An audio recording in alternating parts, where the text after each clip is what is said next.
Hello friends, आप देख रहे हैं भारती आईएएस यूट्यूब चैनल और मैं मनीष भारती आपका स्वागत करता हूं। फ्रेंड्स, दास्तां कहते कहते के इस सीरीज में आज हम आपके सामने लाए हैं एक नई कहानी रचनाकार प्रेमचंद्र की, और कहानी का नाम है नया विवाह।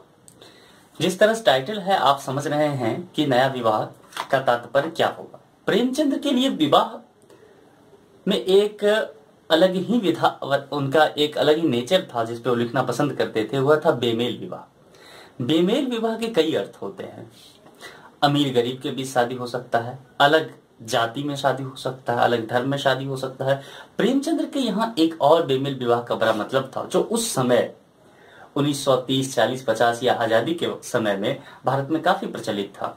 आज भी कहीं कहीं देखा जाता है, और तो है कि पति काफी उम्र का होगा, 50 साल, 60 साल, इस तरह के अधेड़ उम्र का व्यक्ति, और पत्नी कम उम्र की लड़की होगी, 16, 15, 20 इस उम्र की लड़कियां होती थी। अक्सर ऐसा समाज में आपने देखा होगा, सुना भी होगा, अगर आप समाज के तौर तरीकों से जुड़े हैं। दरअसल ये पुरुष प्रधान समाज की ही एक व्यवस्था है। आप इसका अपोजिट बहुत कम देखते होंगे या ना के बराबर देखते होंगे कि कोई महिला है जिसकी उम्र 50 साल है और जिसका से उसकी शादी हुई है, उस लड़के की उम्र 15 या 20 साल है। ऐसा आपको देखने को नहीं मिलता होगा। अगर समाज नियमित रूप से चलता, समाज में समरसता होती, फिर दोनों ही व्यवस्था होती, पर ऐसा नहीं है। पुरुष पति ज्यादा उम्र का है, पत्नी कम उम्र की लड़की है, तो इसका मतलब है पुरुष प्रधान समाज की प्रधानता देखने को मिलती है। तो प्रेमचंद इन सब बातों पे बहुत ज्यादा सोचते थे। तो आइए इस रचना के माध्यम से हम देखते हैं कि प्रेमचंद्र नया विवाह के माध्यम से क्या कहना चाह रहे हैं। कहानी की शुरुआत करता हूं। कहानी थोड़ी सी लंबी है, जाहिर सी बात है, बाकी आप लोग धैर्यवान हैं ही, धैर्य पूरा दे करके सुनेंगे। तो एक बार सुनना शुरू कर दीजिए, मुझे उम्मीद है कि आनंद खुद ब खुद आने लग जाएगा। कहानी है, हमारी देह पुरानी है, लेकिन इसमें सदैव नया रक्त दौड़ता रहता है।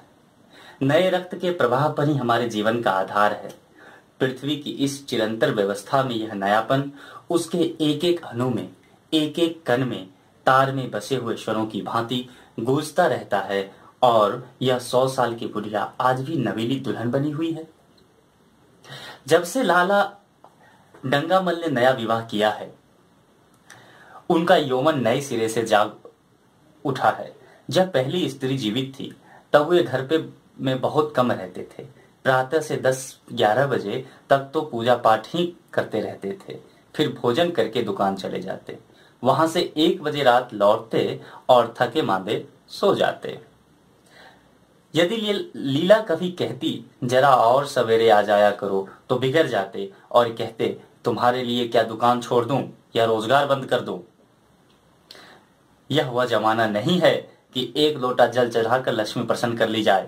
आज उनकी चौखट पे माथा रगड़ना पड़ता है, तब भी उनका मुंह सीधा नहीं होता। लीला बेचारी चुप हो जाती। अभी 6 महीने की बात है। लीला को ज्वर चढ़ा हुआ था। लाला जी दुकान जाने लगे, तब उसने डरते डरते कहा था, देखो मेरा जी अच्छा नहीं है, जरा सवेरे आ जाना। डंगामल ने पगड़ी उतारकर खूंटी पर लटका दी और बोले, अगर मेरे बैठे रहने से तुम्हारा जी अच्छा हो जाए तो मैं दुकान ही न जाऊंगा। लीला हताश होकर बोली, मैं दुकान जाने को तो नहीं मना करती, केवल जरा सवेरे आने को कहती हूँ। तो क्या दुकान पर बैठा मौज किया करता हूं? लीला इसका क्या जवाब देती। पति की यह स्नेहहीन व्यवहार उसके लिए कोई नई बात न थी। इधर कई साल से उसे इसका कठोर अनुभव हो रहा था कि उसकी इस घर में कोई कद्र नहीं है। वह अक्सर इस समस्या पर विचार भी किया करती, पर वह अपना कोई अपराध न पाती। वह पति की सेवा पहले से कहीं ज्यादा करती, उनके कार्यभार को हल्का करने की बराबर चेष्टा करती रहती, बराबर प्रसन्न चित्त रहती, कभी उनकी इच्छा के विरुद्ध कोई काम नहीं करती। अगर उसकी जवानी ढल चुकी थी तो इसमें उसका क्या अपराध था? किसकी जवानी सदैव स्थिर रहती है? अगर अब उसका स्वास्थ्य उतना अच्छा ना था तो उसमें उसका क्या दोष? उसे बेकसूर क्यों दंड दिया जाता है? उचित तो यह था कि 25 साल का सहचर्य अब एक गहरी मानसिक और आत्मिक अनुपूर्णता का रूप धारण कर लेता, जो दोष को भी गुण बना लेता है, जो पके फल की तरह ज्यादा रसीला, ज्यादा मीठा, ज्यादा सुंदर हो जाता है।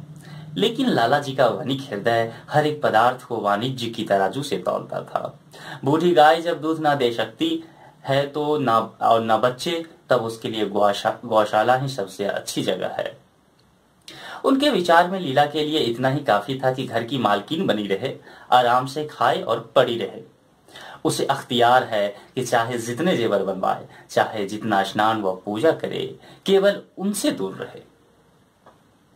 मानव प्रकृति की जटिलता का यह रहस्य यह था कि डंगामल जिस आनंद से लीला को वंचित रखना चाहते थे, जिसकी उसके लिए कोई जरूरत ही ना समझते थे, खुद उसी के लिए सदैव प्रयत्न करते रहते थे।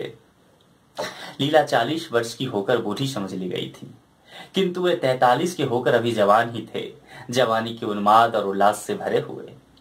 लीला से अब उन्हें एक तरह की अरुचि होती थी और वह दुखिया अपनी त्रुटियों का अनुभव करके प्रकृति के निर्दय आघातों से बचने के लिए रंग व रोगन की आड़ लेती। तब लाला जी उसके बूढ़े नखरों से और भी घृणा करने लगते।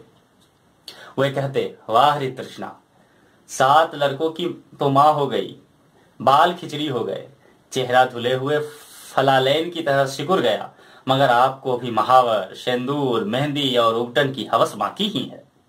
औरतों का तो स्वभाव भी कितना विचित्र है, न जाने क्यों बनाव सिंगार पे इतना जान देती हैं। पूछो अब तुम्हें और क्या चाहिए?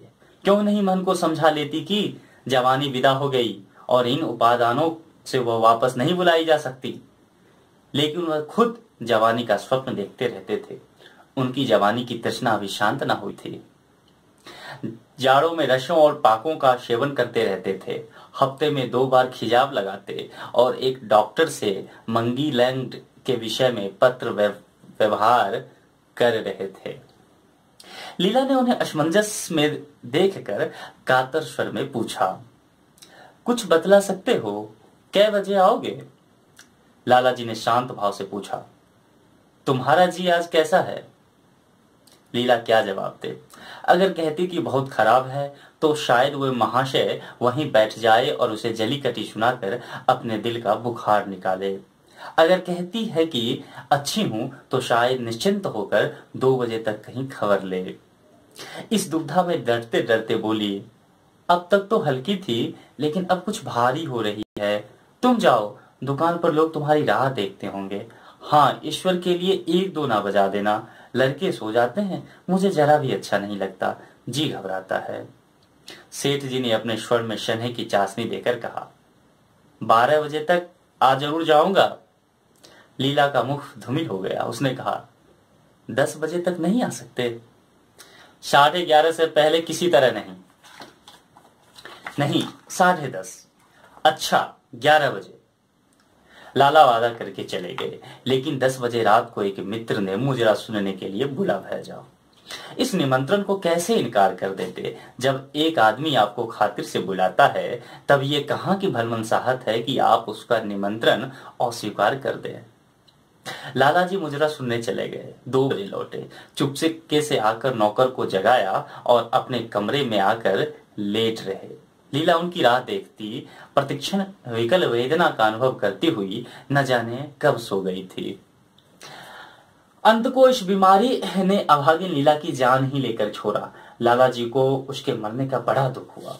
मित्रों ने संवेदना के तार भेजे। एक दैनिक पत्र ने शोक प्रकट करते हुए लीला के मानसिक और धार्मिक सद्गुणों को खूब बढ़ाकर वर्णन किया। लाला जी ने इन सभी मित्रों को हार्दिक धन्यवाद दिया और लीला के नाम से बालिका विद्यालय में 5 वजीफे प्रदान किए तथा मृतक भोज तो जितने समारोह से किया गया, वह नगर के इतिहास में बहुत दिनों तक याद रहेगा। लेकिन 1 महीना भी न गुजरने पाया था कि लाला जी के मित्रों ने चारा डालना शुरू कर दिया और उसका यह असर हुआ कि 6 महीने की विधुरता के तप के बाद उन्होंने दूसरा विवाह कर लिया। आखिर बेचारे क्या करते? जीवन में एक सहचरी की आवश्यकता तो थी ही, और इस उम्र में तो एक तरह से वह अनिवार्य हो गई थी। जब से नई पत्नी आई, लाला जी के जीवन में आश्चर्यजनक परिवर्तन हो गया। दुकान से अब उतना प्रेम नहीं था। लगातार हफ्तों न जाने में में भी उनके कारोबार में कोई हर्ज नहीं होता था। जीवन की उपभोग की जो शक्ति दिन दिन छीन होती जाती थी, वह अब छींटे पाकर सजीव हो गई थी। सूखा पेड़ हरा हो गया था, उसमें नई नई कोपलें फूटने लगी थी, मोटर नई आ गई थी, कमरे नई फर्नीचर से सजा दिए गए थे, नौकरों की भी संख्या बढ़ गई थी, रेडियो आ पहुंचा था और प्रतिदिन नए नए उपहार आते रहते थे।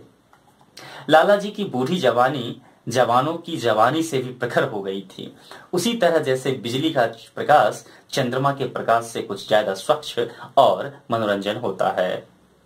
लाला जी को उनके मित्र रूप इस रूपांतर पर बधाइयां देते जब वे गर्व से के साथ कहते, भाई हम तो हमेशा जवान रहे और हमेशा जवान रहेंगे।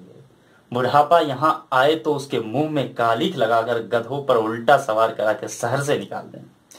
जवानी और बुढ़ापे को न जाने क्यों लोग अवस्था से संबंध कर देते हैं। जवानी का उम्र से उतना ही संबंध है जितना धर्म का आचार से, रुपये का ईमानदारी से, रूप का श्रृंगार से। आजकल के जवानों को आप जवान कहते हैं? उनकी 1000 जवानियों को अपने 1 घंटे भी से भी ना बदलूंगा। मालूम होता है कि उनकी जिंदगी में कोई उत्साह ही नहीं, कोई शौक नहीं। जीवन क्या है? गले में पड़ा हुआ एक ढोल है। यही शब्द घटा बढ़ाकर वे आशा के हृदय पटल पर अंकित करते रहे थे। उससे बराबर सिनेमा, थिएटर और दरिया की सैर के लिए आग्रह करते। लेकिन आशा को न जाने क्यों इन बातों में जरा भी रुचि न थी। वो जाती तो थी, मगर बहुत टाल टूल करने के बाद एक दिन लाला जी ने आकर कहा, चलो आज बजरे पर दरिया की सैर करें। वर्षा के दिन थे, दरिया चढ़ा हुआ था। मेघ मालाएं अंतर्राष्ट्रीय सेनाओं की भांति रंग बिरंगी वर्दियां पहने आकाश में कवायद कर रही थी। सड़क पर लोग मल्हार और बारहमासा गाते चलते थे। बागों में झूले पड़ गए थे। आशा ने बेदिली से कहा, मेरा जी तो नहीं चाहता। लाला जी ने मृदु प्रेरणा के साथ कहा, तुम्हारा मन कैसा है जो आमोद प्रमोद की ओर आकर्षित नहीं होता? चलो जरा दरिया की सैर देखो। सच कहता हूं, बजरे पर बड़ी बहार रहेगी। आप जाएं, मुझे और भी कई काम करने हैं। काम करने को तो आदमी है, तुम क्यों काम करोगी? महाराज अच्छे सालन नहीं पकाता? आप खाने बैठोगे तो यूं ही उठ जाएंगे। आशा अपने अवकाश का बड़ा भाग लाला जी के लिए तरह तरह का भोजन पकाने में ही लगाती थी। उसने किसी से सुन रखा था कि एक विशेष अवस्था के बाद पुरुष के जीवन का सबसे बड़ा सुख रचना का स्वाद ही रह जाता है। लाला जी की आत्मा खिल उठी। उन्होंने सोचा कि आशा को उनसे कितना प्रेम है कि वह दरिया के शहर को उनकी सेवा के लिए छोड़ रही है। एक लीला थी कि मान न मान चलने को तैयार रहती थी, पीछा छुड़ाना पड़ता था, खामखा सिर पर सवार हो जाती थी और सारा मजा किरकिरा कर देती थी। शने भरे उल्हाने से बोले, तुम्हारा मन भी विचित्र है। अगर एक दिन सालन फीका ही रहा, ऐसा क्या तूफान आ जाएगा? तुम तो मुझे बिल्कुल निकम्मा बनाई देती हो। अगर तुम ना चलोगी तो मैं भी ना जाऊंगा। आशा ने जैसे गले से फंदा छुड़ाते हुए कहा, आप भी तो मुझे इधर उधर घुमा फिरा कर मेरा मिजाज बिगाड़ देते हैं। या आदत पड़ जाएगी तो घर का धंधा कौन करेगा? मुझे घर के धंधों की रत्ती भर भी परवाह नहीं, बाल के नोक बराबर भी नहीं। मैं चाहता हूं कि तुम्हारा मिजाज बिगड़े और तुम गृहस्थी की चक्की से दूर रहो। और तुम मुझे बार बार ये आप क्यों कहती हो? मैं चाहता हूं तुम मुझे तुम कहो, गालियां दो, धौल जमाओ। तुम तो मुझे आप कह के जैसे देवता के सिंहासन पर बैठाई देती हो। मैं अपने घर में देवता नहीं, चंचल बालक बनना चाहता हूं। आशा ने मुस्कुराने की चेष्टा करके कहा, भला मैं आपको तुम कहूंगी? तुम बराबरी वालों को कहा जाता है कि बड़ों को। मुनीम ने 1 लाख के घाटे की खबर सुनाई होती तो शायद लाला जी को इतना दुख ना होता जितना आशा के इन कठोर शब्दों से हुआ। उनका सारा उत्साह, सारा उल्लास जैसे ठंडा पड़ गया। सिर पे खाकी बाकी रखी हुई फूलदार टोपी, गले में परी हुई जोगी रंग की चुनी हुई रेशमी चादर, वह तंजेब का बुलेदार कुर्ता जिसमें सोने के बटन लगे हुए थे, यह सारा ठाठ जैसे उन्हें हास्यजनक जान पड़ने लगा। जैसे वो सारा नशा किसी मंत्र से उतर गया हो। निराश होकर बोले, तो तुम्हें चलना है या नहीं? मेरा जी नहीं चाहता तो मैं भी ना जाऊं। मैं आपको कब मना करती हूं? फिर आप कहा। आशा ने जैसे भीतर से जोर लगाकर कहा, तुम, और उसका मुखमंडल लज्जा से आरक्त हो गया। हाँ, इसी तरह तुम कहा करो। तो तुम नहीं चल रही हो? अगर मैं कहूं तुम्हें चलना पड़ेगा तब चलूंगी। आपकी आज्ञा मानना मेरा धर्म है।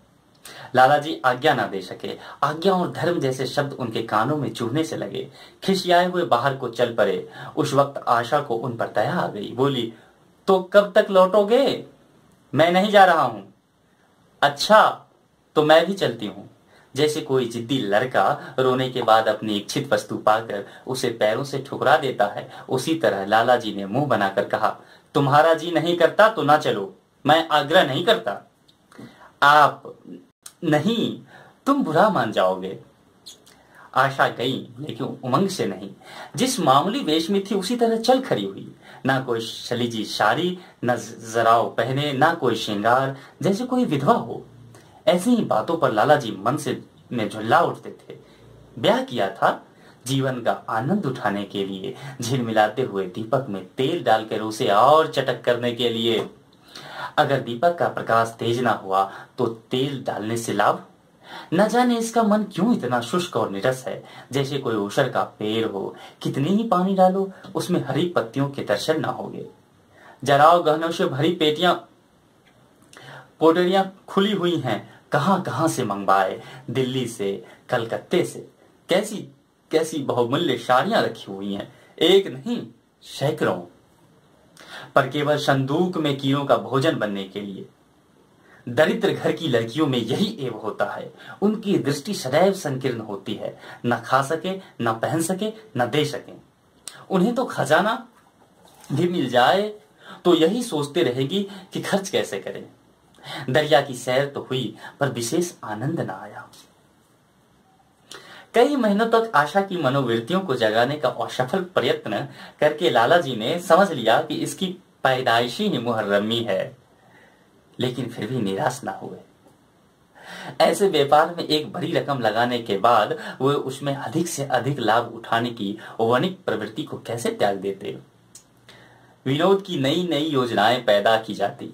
ग्रामोफोन अगर बिगड़ गया है, गाता नहीं है या साफ आवाज नहीं निकलती तो उसकी मरम्मत करानी पड़ेगी। उसे उठाकर रख देना तो मूर्खता है। उधर बूढ़ा महाराज एकाएक बीमार होकर घर चला गया था। उसकी जगह उसका 17-18 साल का जवान लड़का आ गया था। कुछ अजीब गंवार था, बिल्कुल झगट उज्जट, कोई बात ही न समझता था। जितने फुलके बनाता उतनी ही तरह के। हाँ, एक बात समान होती, सब बीच में मोटे होते, किनारे पतले। दाल कभी तो इतनी पतली जैसे चाय, कभी इतनी गाढ़ी जैसे दही।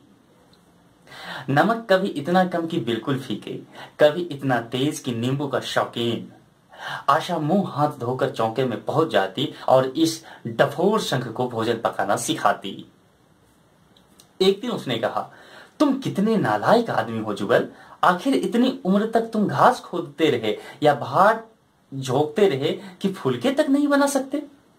जुगल आंखों में आंसू भरकर कहता, बहूजी, अभी मेरी उम्र ही क्या है, 17वां ही तो पूरा हुआ है। आशा को उसकी बात पर हंसी आ गई। उसने कहा, तो रोटियां पकाना क्या 10-5 साल में आता है? आप 1 महीना सिखा दे बहूजी, फिर देखिए मैं आपको कैसे फुलके खिलाता हूं कि जी खुश हो जाए। जिस दिन मुझे फुलके बनाने आ जाएंगे मैं आपसे कोई इनाम लूंगा। सालन तो अब मैं कुछ ना कुछ बनाने लगा हूं, क्यों ना? आशा ने हौसले बढ़ाने वाली मुस्कुराहट के साथ कहा, सालन नहीं, वो बनाना आता है। अभी कल ही नमक इतना तेज था कि खाया ना गया।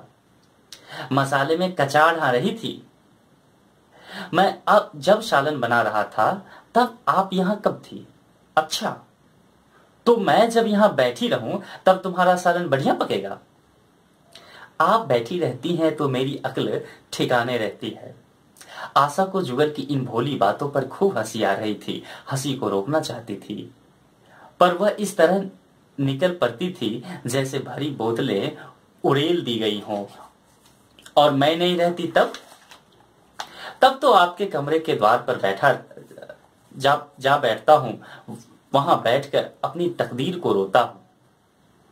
आशा ने हंसी रोक करके पूछा, क्यों रोते क्यों हो?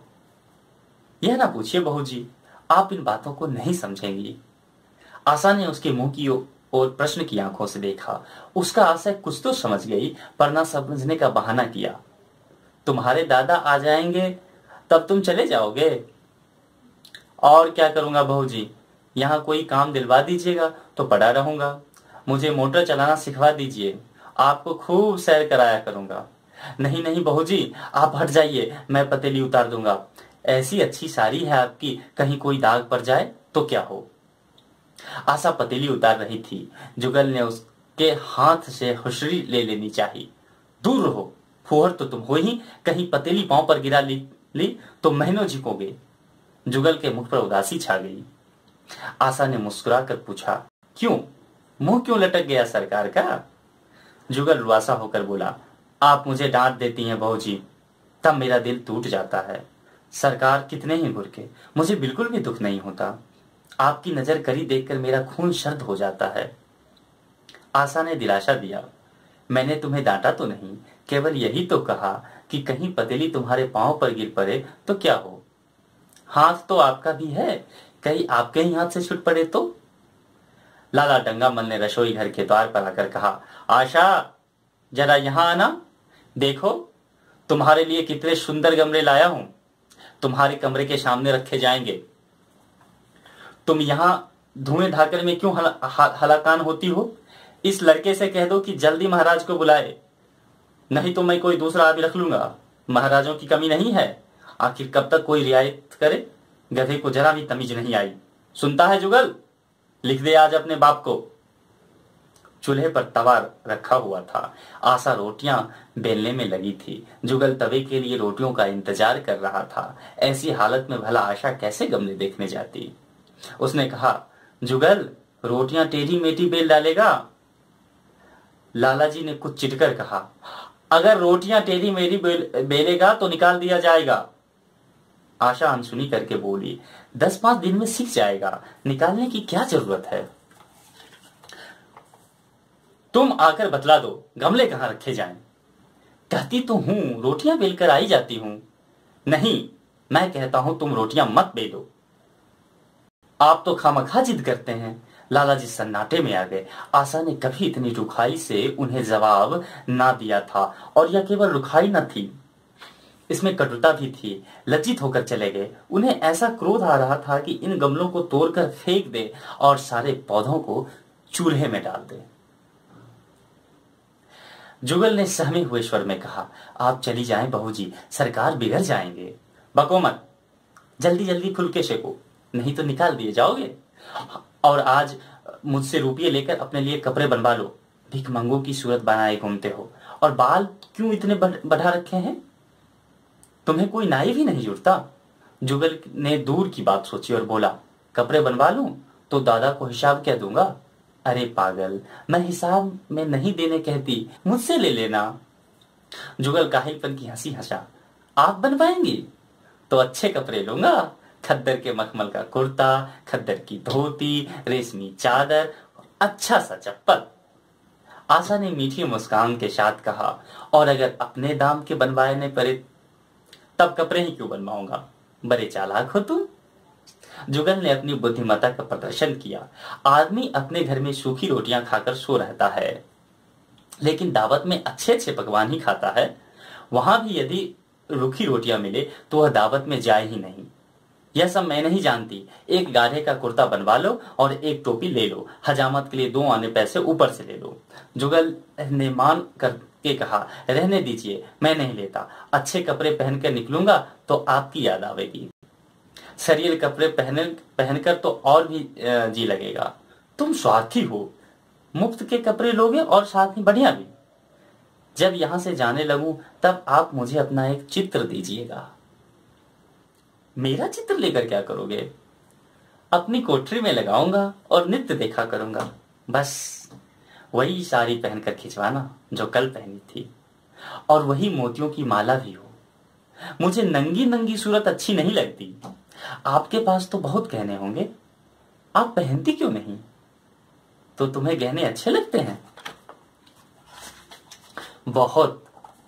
लाला जी ने फिर आकर जलते हुए मन से कहा, अभी तक तुम्हारी रोटियां नहीं पकी जुगल। अगर कल से तूने अपने आप अच्छी रोटियां ना पकाई तो मैं तुम्हें नहीं। आशा ने तुरंत हाथ मुंह धोया और बड़े प्रसन्न मन से लाला जी के साथ गमले देखने चली। इस समय उसकी छवि में प्रफुल्लता की रौनक थी। बातों में भी जैसे शक्कर घुली हुई थी। लाला जी का सारा खिसियाना मिट गया था। उसने गमलों को क्षुब्ध आंखों से देखा। उसने कहा, मैं इनमें से कोई गमला न जाने दूंगी, सब मेरे कमरे के सामने रखवाना। सब। कितने सुंदर पौधे हैं, वाह! इनके हिंदी नाम भी मुझे बतला देना। लाला जी ने छेड़ा। सब गमले क्या करोगी? 10-5 पसंद कर लो, शेष मैं बाहर रखवा दूंगा। जी नहीं, मैं एक भी ना छोड़ूंगी, सब यहीं रखे जाएंगे। बड़ी लालचीन हो तुम। लालचीन ही सही, मैं आपको एक भी ना दूंगी। 2-4 तो दे दो, इतनी मेहनत से लाया हूं। जी नहीं, इनमें से एक भी ना मिलेगा। दूसरे दिन आशा ने अपने को आभूषण से खूब सजाया और फिरोजी साड़ी पहनकर निकली। तब लाला जी की आंखों में ज्योति आ गई। समझे, अवश्य ही अब उनके प्रेम का जादू कुछ कुछ चल रहा है। नहीं तो उनके बार बार के आग्रह करने पर भी, बार बार याचना करने पर भी उसने कोई आभूषण न पहना था। कभी कभी मोतियों का हार गले में डाल लेती थी, वह भी ऊपरी मन से। आज वो आभूषणों से अलंकृत होकर फूले नहीं समाती, इतराई जाती हैं, मानो कहती हो, देखो मैं कितनी सुंदर हूं। पहले जो बंद कली थी वह आज खिल गई थी। लाला जी पर घड़ों नशा चढ़ा हुआ था। वे चाहते थे उनके मित्र और बंधु वर्ग आकर इस सोने की रानी के दर्शनों से अपनी आंखें ठंडी करे। देखिए कि वह कितने सुखी, संतुष्ट और प्रसन्न हैं। जिन विद्रोहियों ने विवाह के समय तरह तरह की शंकाएं की थी, वे आंखें खोल कर देखें कि नंगामल कितना सुखी है। विश्वास, अनुराग और अनुभव ने चमत्कार किया है। उन्होंने प्रस्ताव किया, चलो कहीं घूम आए। बड़ी मजेदार हवा चल रही है। आशा इस वक्त कैसे जा सकती थी? अभी उसे रसोई में जाना था। वहां से कहीं 12-1 बजे फुर्सत मिलेगी। फिर घर के दूसरे धंधे सिर पर सवार हो जाएंगे। सैर सपाटे के पीछे क्या घर चौपट कर दे। सेठी ने उसका हाथ पकड़ लिया और कहा, नहीं, आज मैं तुम्हें रसोई में न जाने दूंगा। महाराज के लिए कुछ ना होगा तो आज उसकी सामत भी आ जाएगी। आशा के मुख पर वह प्रफुल्लता जाती रही। मन भी उदास हो गया। एक सोफा पर लेटकर बोली, आज ना जाने क्यों कलेजे में मीठा मीठा दर्द हो रहा है। ऐसा दर्द कभी नहीं होता था। सेठ जी घबरा उठे। यह दर्द कब से हो रहा है? हो तो रहा है रात से ही, लेकिन अभी कुछ कम हो गया था, अब फिर होने लगा है। रह रहकर जैसे चूहन हो जाती है। सेठ जी एक बात सोचकर दिल ही दिल फूल उठे। अब वे गोलियां रंग ला रही हैं। वैद्य जी ने कहा भी था कि जरा सोच समझकर इसका सेवन कीजिएगा। क्यों ना हो, खानदानी वैद्य हैं। इनके बाप बनारस के महाराज के चिकित्सक थे। पुराने और प्रशिक्षित नुस्खे हैं उनके पास। उन्होंने कहा, तो रात से ही यह दर्द हो रहा है? तुमने मुझसे कहा नहीं? नहीं तो मैं वैद्य जी से कोई दवा मंगवाता। मैंने समझा था आप अच्छा हो जाएगा, मगर अब बढ़ रहा है। कहाँ दर्द हो रहा है, जरा देखूं, कुछ सूजन तो नहीं है? सेठ जी ने आशा के आंचल की तरफ हाथ बढ़ाया। आशा ने शर्मा कर सिर झुका लिया। उसने कहा, यह तुम्हारी शरारत मुझे अच्छी नहीं लगती। मैं अपनी जान से मरती हूं, तुम्हें हंसी सूझती है। जाकर कोई दवा ला दो।